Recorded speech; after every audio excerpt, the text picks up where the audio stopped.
And with this code, I'm welcoming a warm welcome to you, sir. Dr. Lakshman sir is between us. I want to ask a question regarding menstruation. How menstruation do affect the mental health of a woman? How mental health?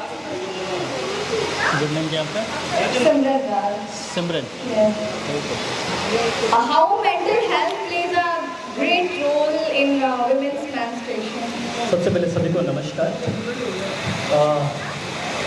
Mental health की जब हम बात करते हैं, सबसे पहले तो शुक्रिया द गहनी का कि मुझे यहाँ पे आपने इनवाइट किया और इतने बड़े बड़े नामों के बीच में इनका काम बड़ा है और काम से नाम बड़ा है और मैं सौभाग्यशाली हूँ कि मुझे ये मौका मिला है इतने पवित्र मंच पे आकर के जो भी मैंने सीखा है अपने प्रैक्टिस के दौरान, अपने पढ़ाई के दौरान आपसे साझा कर सकूँ और ख़ासकर इतना इम्पॉर्टेंट टॉपिक जो वुमेन से है।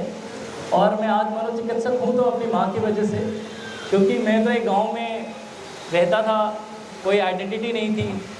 6-6.5 साल का था, मेरी माँ ने मेरे फादर आर्मी में सब सर्व कर रहे थे तो उन्होंने चिट्ठी लिखी, क्योंकि मैंने आके कहा माँ को कि मुझे भी पढ़ना है। गांव में एक लड़का था, हॉस्टल में पढ़ता था, 6-6.5 साल का था मैं, और मेरी मदर ने इनिशिएटिव लिया।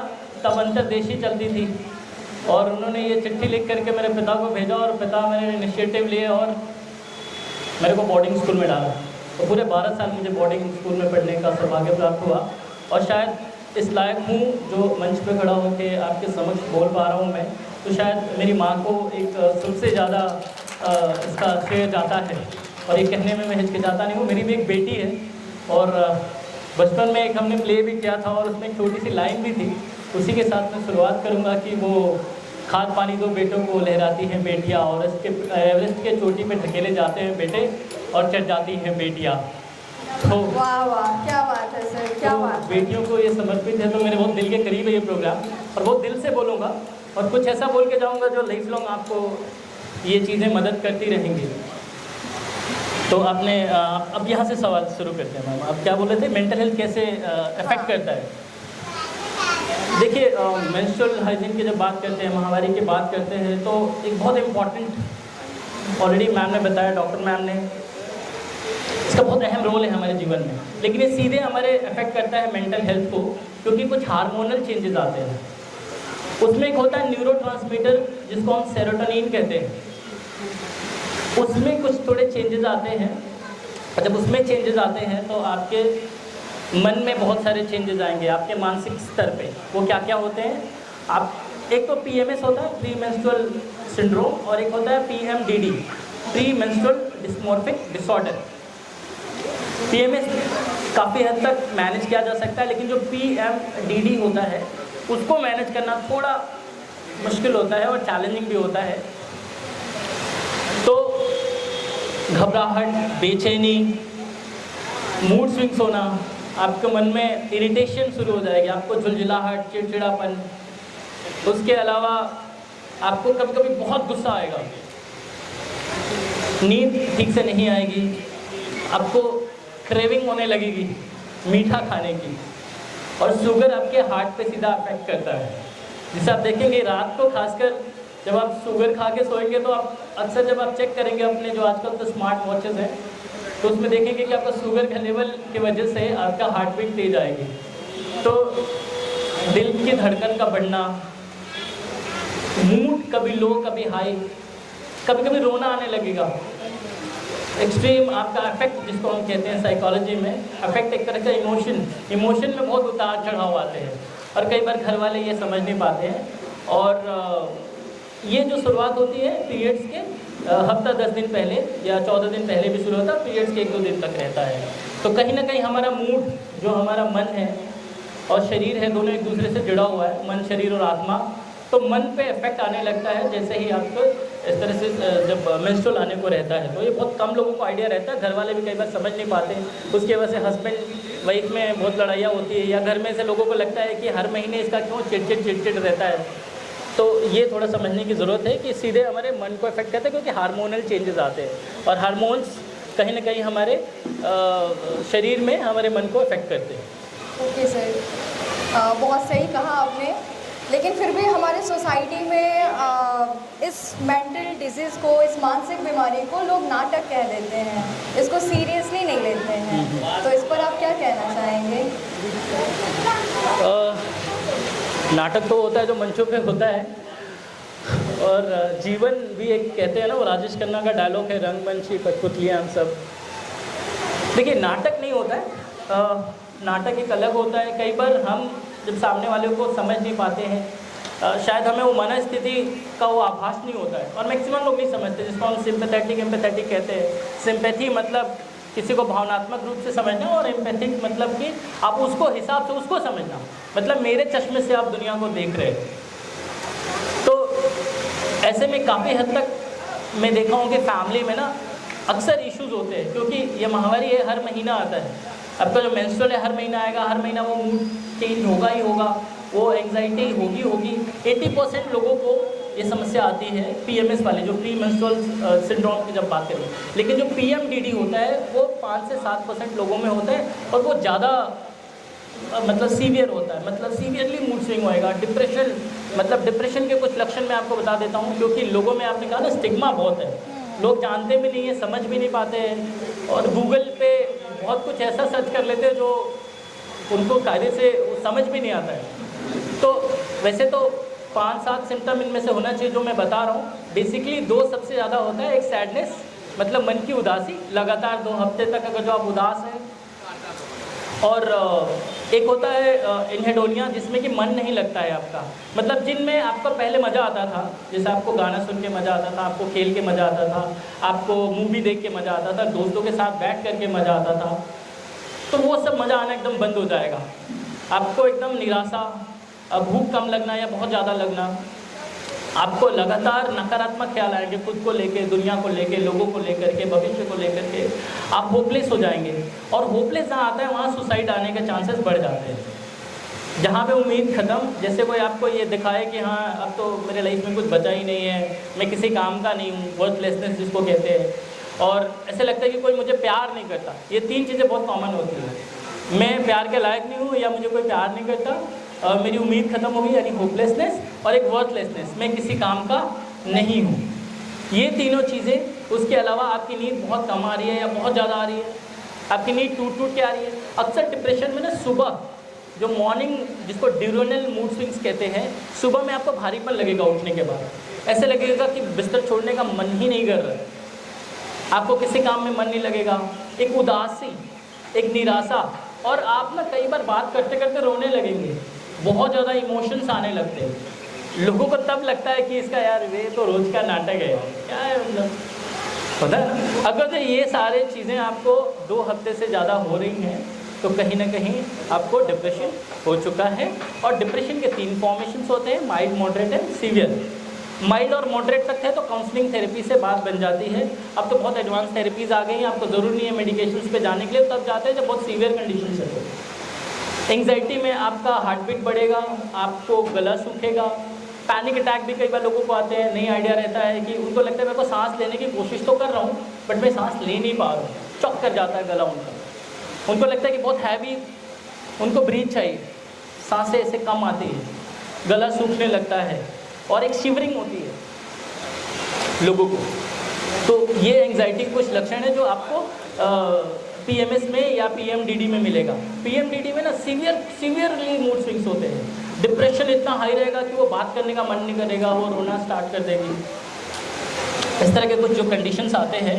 उसके अलावा एक चीज़ और मैं बता देना चाहता हूँ, बहुत कम लोगों को पता है, साइकोसोमेटिक, मतलब स्ट्रेस की वजह से आपके शरीर में कुछ बदलाव आने लगते हैं। जब खासकर आपका कॉर्टिसोल बढ़ता घटता है, हालांकि बहुत साइंटिफिक मैं बात नहीं करूँगा, लेकिन जो बात करूँगा पब्लिक है तो पब्लिक के हिसाब से चीज़ें मैं समझाऊँगा। तो जब इसका स्ट्रेस बढ़ता और घटता है तो आपके शरीर के अंदर कुछ चीज़ें चेंजेस आएंगे, जैसे आपको पेट में दर्द होने लगेगा, गैस बनेगा, खट्टी डकार, खाना नहीं पचेगा, आपको कोई बीमारी होगी तो आपकी बीमारी जल्दी ठीक ही नहीं होगी, इन्फेक्शन के चांसेस बढ़ जाएंगे क्योंकि T सेल घटने लगता है। तो ये कुछ है। और क्या होगा, आपके पेट में असहनीय पेन होगा, आप CT स्कैन कराएंगे, MRI कराएंगे, पूरे बॉडी में पेन रहेगा, पैरों में जलन रहेगी, हाथों में जलन रहेगी, सर में दर्द बना रहेगा। कभी कभी सुबह अच्छा लगेगा, शाम जाते जाते घबराहट बेचैनी बढ़ जाएगी। तो इसको ड्यूरोनल स्विंग्स कहते हैं। ये सारी कुछ समस्याएं आपके मेंस्ट्रुअल्स में देखने को मिल सकते हैं। तो साइकोसोमेटिक के जल्दी पकड़ में नहीं आता है, आप हज़ारों लाखों की दवाइयाँ खा जाते हैं, सारा टेस्ट करा लेते हैं, तो समझ जाइए आपको तनाव है। तो तनाव को इजीली मैनेज किया जा सकता है जी सर, थ्रू थेरेपी। बहुत सही कहा आपने इमोशनल ब्रेकडाउन के बारे में।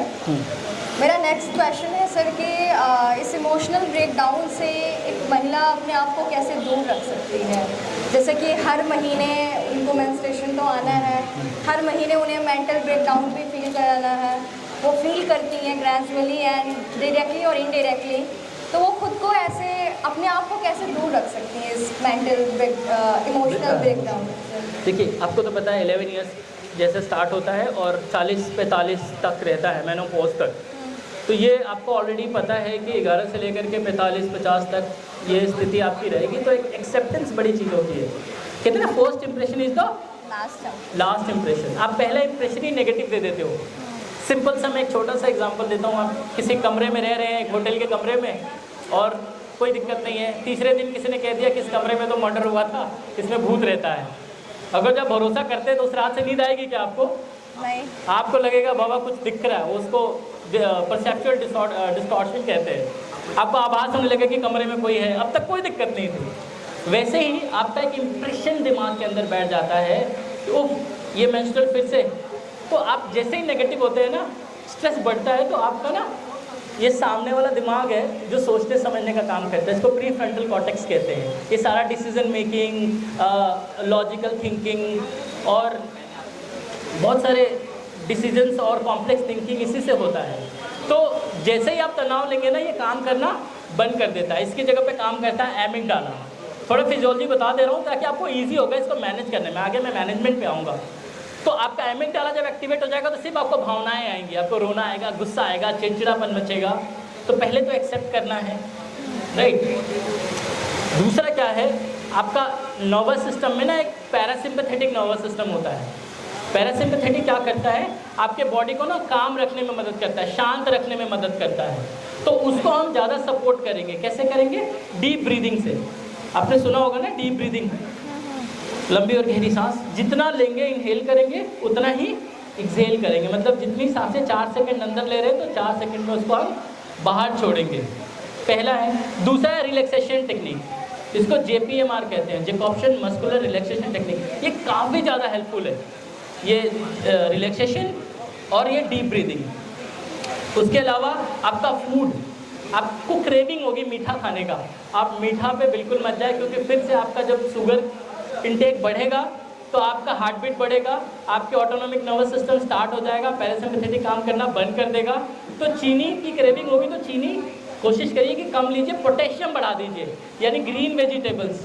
अब हरी सब्जियां देखिए, आप खाएंगे ना आपका मूड बहुत अच्छा रहता है। पानी का इंटेक बढ़ा दीजिए, राइट। और डेयरी प्रोडक्ट्स, कोशिश करिए कि मेंस्ट्रुअल के टाइम पे डेयरी प्रोडक्ट्स का सेवन ना करें। और डीप ब्रीदिंग बहुत ज़्यादा करें, वॉकिंग करें, एक्सरसाइज ज़रूर हाफ एन आवर आप करें। जैसे मैम ने बताया था कि आज के टाइम मैक्सिमम आपका ये मोबाइल पे गुजरता है, तो मोबाइल पे जितना आप टाइम देते हैं आपका सामने का ब्रेन स्ट्रेन करता है, आपका मेमोरी ख़त्म हो जाएगी, आपका डिसीजन मेकिंग ख़त्म हो जाएगा। और एक चीज़ और बता दो, वुमेंस भगवान के पास से ही ब्लेस्ड है, क्योंकि उनके पास 2 क्रोमोसोम्स होते हैं, मेरे पास सिर्फ X है।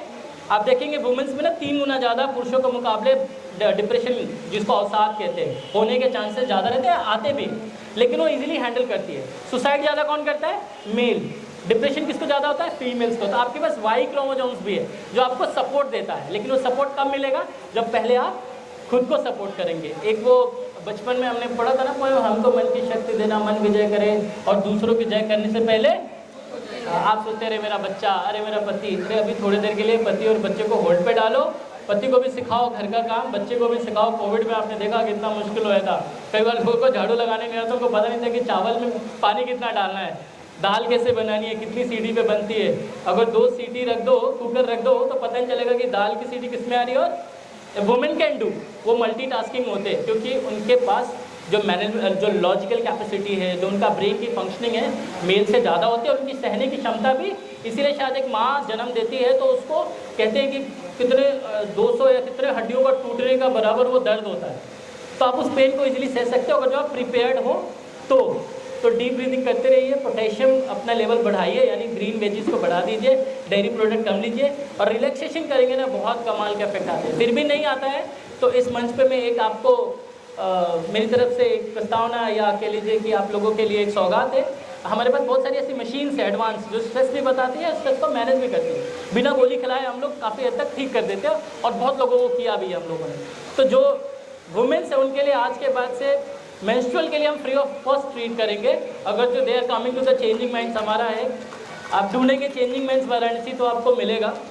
तो वुमेन्स के लिए जो भी आएंगी द गहनी या ऐसे भी कि कोई लगता है कि उनको मेंस्ट्रुअल का प्रॉब्लम है, तो हमारे पास बहुत सारे इस तरह से थेरेपेटिक टेक्निक्स है जो 10 दिन के अंदर अंदर कितने भी कॉम्प्लिकेटेड इशू हो हम उसको ठीक कर देते हैं। हमने पेपर भी इस पर पब्लिश किया है और बहुत कमाल के इफेक्ट आते हैं। तो 5% लोगों को ही सीवियरली प्रॉब्लम्स होती है, 70-80% लोग नॉर्मली वो डील कर लेते हैं। तो उन 5% लोगों को जिनको लग रहा है कि they can't deal it, please do come to us. हमारे पास लेडी साइकोलॉजिस्ट भी हैं, लेडी क्लिनिशियंस भी हैं, they will help you out without taking a single money. एक भी रुपया आपसे हम चार्ज नहीं करेंगे। तो आप इन तमाम चीज़ों को आप अपना करके हेल्दी लाइफस्टाइल रखिए, सही टाइम पे सोइए, सही टाइम पे उठिए, रोज़ एक्सरसाइज करिए, डीप ब्रीदिंग करिए। JPMR है उसको जैकोबियन मस्कुलर रिलैक्सेशन टेक्निक कहते हैं, उसको करते रहिए और रेगुलर एक्सरसाइज ज़रूर से करिए और अच्छे लोगों के बीच में उठिए बैठिए, अच्छी चीज़ों को सुनिए, नेगेटिविटी से थोड़ा दूर रहिए। Next. Thank you very much sir. Last question, जैसे कि आपने जो मैं क्वेश्चन पूछने को हूँ, आपने बहुत सारी चीज़ें उसके एस्पेक्ट में आपने बताया है, बट फिर भी मैं पूछती हूँ, डायरेक्ट क्वेश्चन है कि मेंटल हेल्थ के लिए आपका क्या सजेस्टिव ओपिनियंस है? Like what do you want to suggest for mental health of a woman? अपना मानसिक स्वास्थ्य आज के समय में रखना बहुत ज़्यादा जरूरी है। जिस तरह से सुसाइड्स बढ़े, जिस तरह से डिप्रेशन का लेवल बढ़ रहा है, एंग्जाइटी बढ़ रही है, OCD बढ़ रहा है। और OCD में देखिए, किसी भी मंच पर जाता हूँ तो मैं कोशिश करता हूँ ना कि लोगों से स्टिग्मा हटाया जाए, जो उनके अंदर बैठी हुई है जो भ्रांतियाँ है ना कि भूत और उसका है, ये छुआछूत की बीमारी है। जैसे OCD एक बीमारी है जिसमें बार बार हाथ धोना, एक ही ख्याल बार बार आना, आप चाहते हुए भी उस ख्याल को रोक नहीं पाएंगे। कुछ लोग रात रात भर कुंडी बंद करते रहते हैं घर का, उनको लगता है कि उनका घर का दरवाज़ा खुला हुआ है, कुंडी खुला हुआ है, चाबी चेक करेंगे, लॉक चेक करने के बाद बार बार चेक करेंगे जा करके। उनको लगेगा कुछ छूने के बाद हाथ गंदा, 1-1 घंटा 1.5 घंटा नहाते हैं लोगों को लगता है कि ये बदमाशी कर रहा है या पढ़ना नहीं चाह रहा है या ये नाटक है या इसको कुछ और प्रॉब्लम है या छुआछूत है। ये एक ऑब्सेसिव कंपल्सिव डिसऑर्डर बोलते हैं, जिसमें बार बार ख्याल आते हैं और वो ख्याल ऐसा आएगा कि लग रहा है कि मेरा घर का दरवाज़ा ठीक से बंद नहीं है। एक बार चेक अपन लोग करते हैं, ठीक हो जाता है, बट वो आदमी बार बार करेगा, 2 घंटा 3 घंटा 2-2 घंटे तक हाथ धोते हैं। उनको किसी चीज़ को लेकर, सिमेट्री को लेकर प्रॉब्लम रहेगा, गुस्सा आने लगेगा उनके हिसाब से नहीं होगा तो ये एक OCD का है। बाकी मेंटल हेल्थ ठीक रखना है तो 5 चीज़ें आप कर लीजिए, यकीन मानिए आपको काफ़ी हद तक आपके प्रॉब्लम सॉल्व हो जाएगा। पहला, फिजिकल एक्टिविटी रोज़ करिए। दूसरा, मेंटल एक्टिविटी। आज भी आप देखेंगे न्यूज़पेपर आता है ना, उसमें कॉलम आता होगा गलती ढूंढो, जंबल वर्ड्स और वो पहेली और तमाम चीज़ें। सोचिए इतना प्रिंट मीडिया महंगा है, क्यों आपको रोज़ देता है इस तरह से? वो आप लोग हार्डली कोई करता होगा ये सारी चीज़ें। आप चेस खेलिए, आप मेंटल एक्टिविटी ज़्यादा करिए, स्क्रीन पे टाइम कम दीजिए। तीसरा सबसे इम्पॉर्टेंट है जिसको मटेरियलिस्टिक कहते हैं, मतलब अपना काम खुद करने की कोशिश करिए। अपना लॉकर साफ रखना, अपने कपड़ों को साफ रखना, अपने शूज़, अपना रूम ठीक रखना। आजकल तो यूथ को देखता है वो एक ही कमरे में रहते, वहीं पे खाना, वहीं पे पीना, वहीं पे फ़ोन। माँ बाप को तो how can you, how dare to open my door, वो नया एक ही मुहिम छेड़ दिया फ्रीडम के नाम पे। तो अपना ख्याल रखना सबसे इम्पॉर्टेंट है, जिसमें हम कहते हैं मटेरियलिस्टिक। चौथा सबसे इम्पॉर्टेंट, रिलेशनशिप। बहुत दिन हो जाते हैं हम अपने दोस्तों से मिले, जो सबसे प्यारा है उसको पूछते नहीं है। किसी से काम हो तो बहुत बढ़िया वाली मिठाई लेके जाते हैं, है ना, 1 किलो काजू वाला मिठाई लेके जाएंगे क्योंकि उससे काम है। जो सबसे आपका फेवरेट है उसको पता नहीं आपने कब चॉकलेट खिलाया, कब आपने उसको दिया।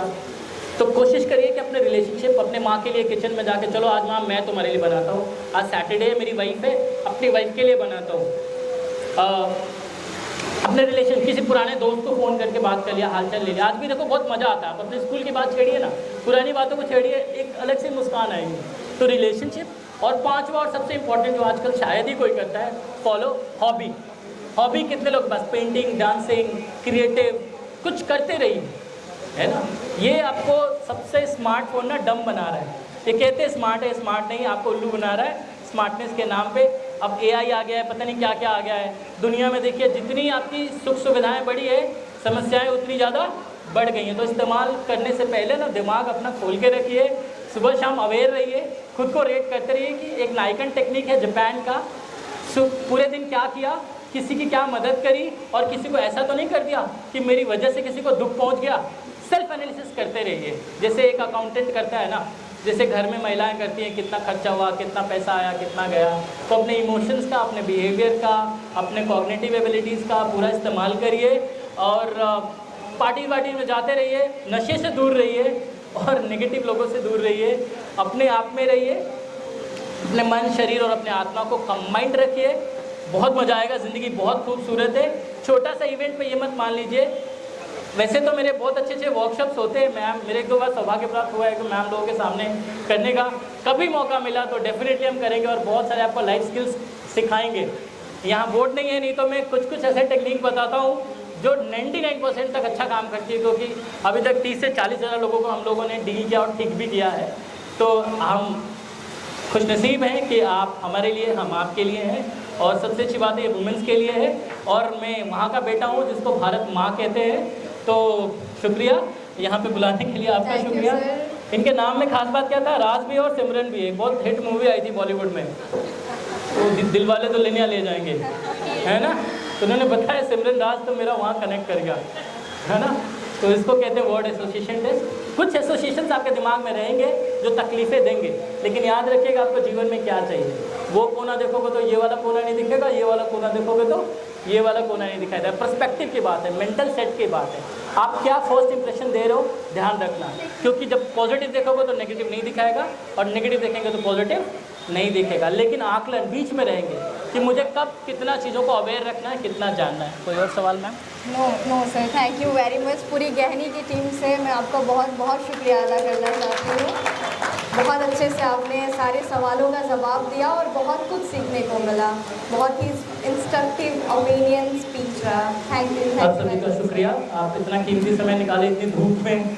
बहुत लोगों को टैनिंग का भी प्रॉब्लम हुआ, कुछ लोग बात कर रहे थे कि यार इतना टैन हो जाएगा, तो ज़िंदगी में टैन आएगा चलेगा, बट मैं मन के ऊपर टैन नहीं आना चाहिए। मन आपका काला नहीं होना चाहिए, मन पे किसी तरीके का नेगेटिविटी नहीं आना चाहिए। अपने मन शरीर का ख्याल रखिए, मेंटल हेल्थ का ध्यान रखिए। मेरा नाम है डॉक्टर लक्ष्मण। अगर जो कोई त्रुटि हुई तो मुझे क्षमा करिएगा, और कभी भी कोई दिक्कत हो तो मेरे को डॉक्टर लक्ष्मण बोल करके गूगल पे ढूंढने के मैं मिल जाऊँगा। And we give free of cost services also, क्योंकि ह्यूमैनिटी का कोई कॉस्ट नहीं होता है, सिर्फ आपका आशीर्वाद और प्यार चाहिए। शुक्रिया, उस माँ को भी शुक्रिया जिसने मुझे इस काबिल बनाया, सारे टीचर्स का, और आप सबसे बड़े श्रोता भगवान होता है। आप सभी श्रोताओं का भी शुक्रिया। Thank you so much.